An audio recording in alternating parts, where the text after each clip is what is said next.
The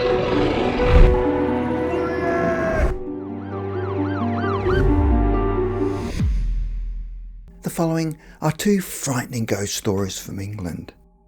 The Restless Soldier. The building, now known as the Grenadier Public House, was originally built in 1720 and was located in Wilton Road, Knightsbridge, London, UK. The building was located in the courtyard of the barracks of the soldiers, which had been part of the Duke of Wellington's regiment and served as the officers' mess and gambling room. This particular regiment played an important role in the defeat of Napoleon at Waterloo. In 1818, the building was repurposed as a tavern called the Guardsman, and many of its customers were members of the regiment still housed in the nearby barracks. The tavern later changed its name to the Grenadier. The cellar of the tavern was used by soldiers where they would drink and gamble, where one evening a young Grenadier guard called Cedric was caught cheating, whereupon his fellow soldiers beat him so badly that he died in the cellar.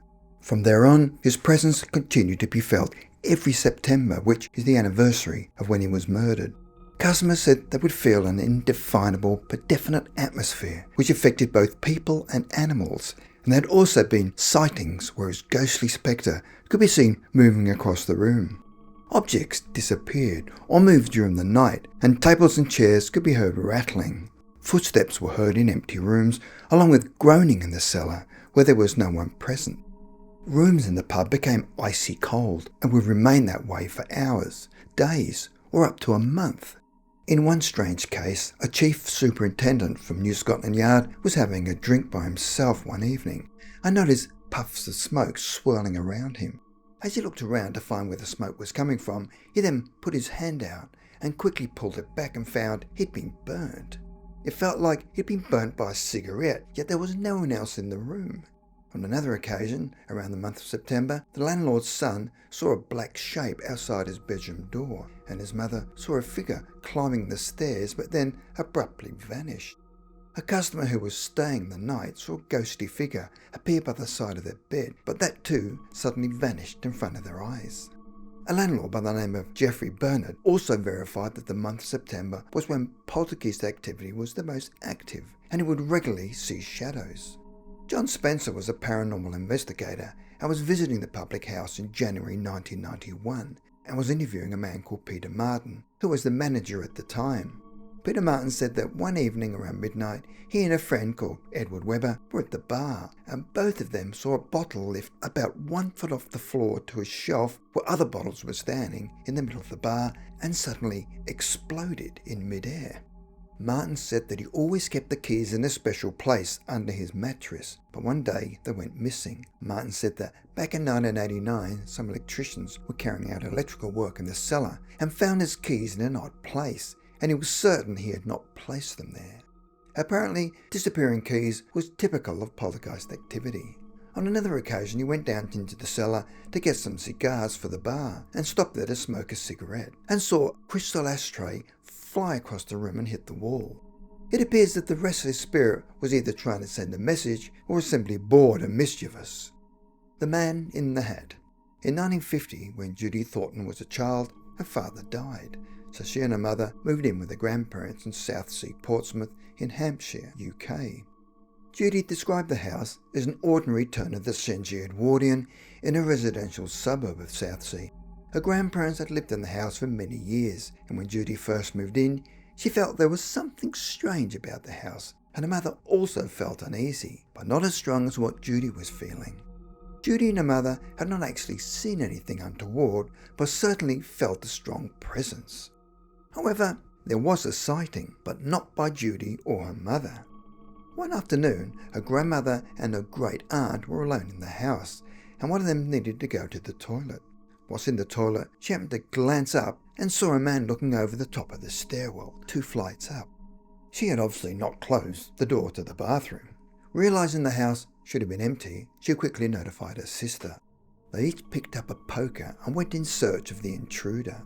After a thorough search, they found nothing and could see no signs of a forced entry. Judy knew the women were both strong and not prone to hysterics. One day Judy had her own sighting when she came upon an unusual shadow and was certain it had not been cast by lights from a window.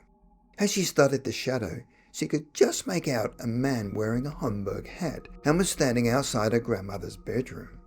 As time passed, she never felt at ease and would describe the shadow as the real thing, as her awareness was of something really awful. At night in bed, she sensed that it was now coming into her room, and she could hear footsteps crossing the floor. In the evening, as she was sitting in the front room, she would hear footsteps walking across the floor and head towards a chair that would then creak as if it was sitting down. Judy then started to hear breathing and could feel its presence. Her family tried to look for other explanations as to what it could be, and that it could be all in her imagination, but they could not convince her otherwise. To appease Judy, they moved her into another bedroom.